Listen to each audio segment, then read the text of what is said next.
Assalamualaikum warahmatullahi wabarakatuh. Hai anak-anakku kelas 3, bagaimana kabar kalian? Semoga kalian selalu sehat dan terus bersemangat. Pada pertemuan kali ini kita sudah memasuki tema 3 subtema 2, yaitu wujud benda di pembelajaran yang ke-1 untuk kelas 3 sekolah dasar.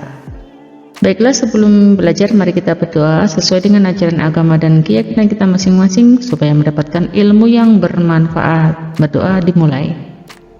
Berdoa selesai, selanjutnya mari kita ikuti video pembelajaran ini sampai habis dan jangan di skip. Perhatikan gambar. Anak-anak, manusia tidak dapat lepas dari benda di sekitarnya. Keberadaan benda mempermudah manusia melaksanakan aktivitasnya. Ada benda yang terbentuk di alam, ada benda yang dibuat oleh manusia. Batu, air, dan pasir merupakan benda yang terbentuk di alam. Mobil, gunting, dan kertas merupakan benda yang dibuat oleh manusia. Apakah kamu memperhatikan perbedaan dari benda-benda tersebut? Anak-anak, benda dapat dikelompokkan dalam 3 wujud. Wujud apa sajakah itu? Yuk kita pelajari bersama-sama. Wujud benda. Setiap benda pasti memiliki wujud. Wujud benda ada 3, yaitu padat, cair, dan gas. Tas, buku, dan pensil berwujud padat. Minyak dan air berwujud cair. Gas hidrogen dalam balon berwujud gas. Dapatkah kamu menyebutkan contoh lainnya? Nah, jadi wujud benda terbagi dari 3 ya tadi, ada padat, cair, dan gas.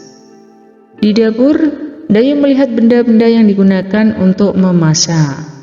Banyak pula bahan-bahan yang dimasak, seperti bawang, cabai, minyak goreng, dan kecap. Perhatikan gambar dapur rumah Dayu berikut ini.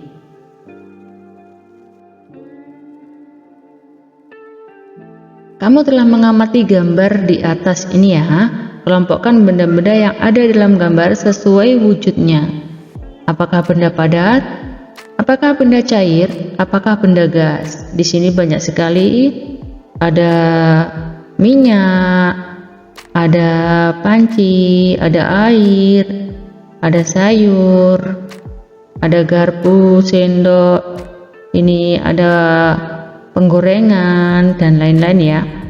Kamu telah mengamati benda di sekitarmu. Jawablah pertanyaan berikut ini. Benda dikelompokkan ke dalam 3 wujud. Tuliskan ketiga wujud benda tersebut. Nomor 2, tuliskan 2 contoh benda padat di sekitarmu. Nomor 3, tuliskan 2 contoh benda cair di sekitarmu. Nomor 4, tuliskan 2 contoh benda gas di sekitarmu.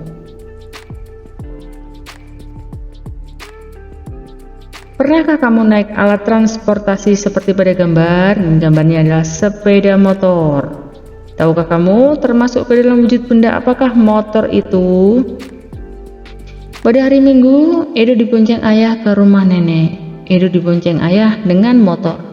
Perhatikan Dina jarak ke rumah nenek berikut ini. Ini adalah rumah Edo dan di sini adalah rumah nenek. Dan di sini ada kebun binatang. Jarak rumah Edo ke rumah nenek adalah 5 km 300 meter. Jarak rumah Edo ke kebun binatang 1 km 523 meter.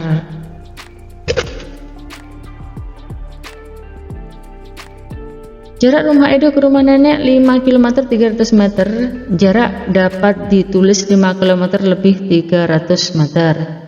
Jarak rumah Edo ke kebun binatang tadi sudah dijelaskan ya. Anak-anak, satuan kilometer dan meter adalah satuan untuk menyatakan jarak. Kalau kemarin kalian mengukur panjang pendeknya menggunakan meter dan sentimeter, sekarang kita akan belajar tentang kilometer dan meter. 1 kilometer sama dengan titik-titik meter. 1 kilometer sama dengan berapa meter ya? Jarak rumah Edo ke rumah nenek 5 km. 300 meter. Berapa jarak rumah Edo ke rumah nenek dalam meter? Jadi meter dan kilometer itu berbeda ya. 5 kilometer sama dengan 5.000 meter. 300 meter tetap karena satuannya sudah diubah ke meter. Jadi 5.000 meter ditambah 300 meter sama dengan 5.300 meter. Jadi kalau 5 km sama dengan 5.000, maka 1 km sama dengan 1.000 meter.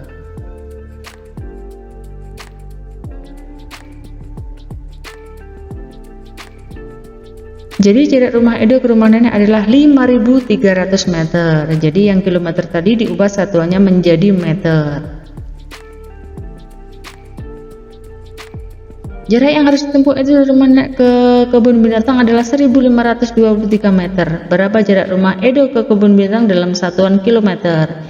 Nah, di sini 1.000, kalian tuliskan 1.000 meter, 523 meter. Jadi ini tinggal kalian coret nolnya, diubah meternya menjadi kilometer, dibagi 1.000. 523 meter tetap, jadi 1 kilometer 523 meter. Ada bermacam-macam bentuk bangunan, juga bahan pembentuk bangunan tersebut. Perhatikan denah jarak antar bangunan di bawah ini. Di sini ada pasar ya, kantor pos. Ini apa ini? Kayak jelas gitu gambarnya. Rumah Siti, rumah Udin, ini rumah sakit. Nah, jarak rumah Siti ke rumah Udin adalah 6 km 350 meter. Jarak rumah Siti ke pasar 6 km 50 meter. Jarak rumah Siti ke sekolah yaitu disebut sekolah saja yaitu 5 km 100 meter. Jarak rumah Udin ke pasar 10 km. Jarak rumah Udin ke kantor pos 2 km 850 meter. Jarak rumah sakit ke kantor pos 2 km. Jarak pasar ke kantor pos 2 km 560 cm. Jarak pasar ke sekolah 3 km 750 meter.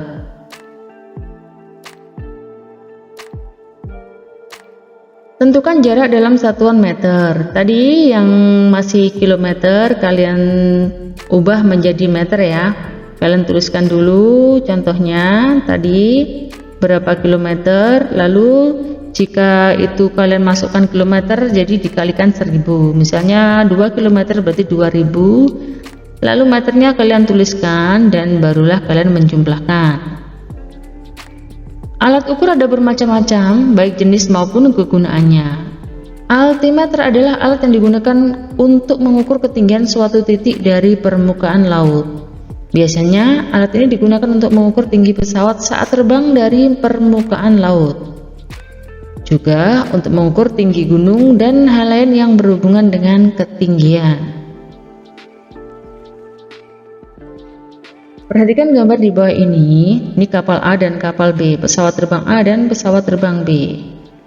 Berdasarkan gambar di atas, jawablah pertanyaan berikut. Berapa ketinggian pesawat A dalam satuan kilometer? Nah, di sini 3.000 meter. Kalian tinggal mencoret nolnya 3 itu, jadi ketinggiannya adalah 3 km. Berapa ketinggian pesawat B dalam satuan kilometer? Nih kalian tuliskan saja karena ini sudah di sini 4 km 4 km ya. 4 km 325 meter. Ini yang 325 kalian tulis di sebelahnya di sini. Berapa perbedaan ketinggian pesawat B dibandingkan A? Nah, ini 4.325 dikurangi 3.000. Nanti hasilnya akan menunjukkan perbedaan ketinggian. Pernahkah kamu memperhatikan gerakan tiupan angin? Angin adalah udara yang bergerak. Udara berwujud gas. Gas tidak terlihat, namun dapat dirasakan. Tiupan angin ada yang kencang, lembut, dan sepoi-sepoi. Ada juga yang bertiup sangat kencang. seperti angin topan, angin puting beliung, dan lain-lain. Sekarang coba kamu gerakkan seolah-olah seperti kertas yang tertiup angin. Perhatikan gambar berikut. Gerakan angin sepoi-sepoi, bergeraklah lemah ke kiri dan ke kanan. Jika angin kencang, bergeraklah dengan hentakan yang kuat ke kiri dan ke kanan. Jika puting beliung, bergeraklah berputar. Nah, ini contohnya seperti ini. Dengan mengikuti gerakan di atas, kamu dapat membedakan gerakan kuat dan lemah. Dalam tarian, selain gerakan tangan, ada juga gerakan langkah kaki. Gerakan tangan dan kaki harus selaras dengan irama yang mengiringi. Sekarang, coba kalian berlatih gerakan kaki terlebih dahulu. Iringilah dengan lagu yang kalian suka. Berlatihlah dengan gerakan kaki dan gerakan lembut, seperti pohon yang melambai ditiup angin sepoi-sepoi, dan gerakan pohon yang ditiup angin kencang.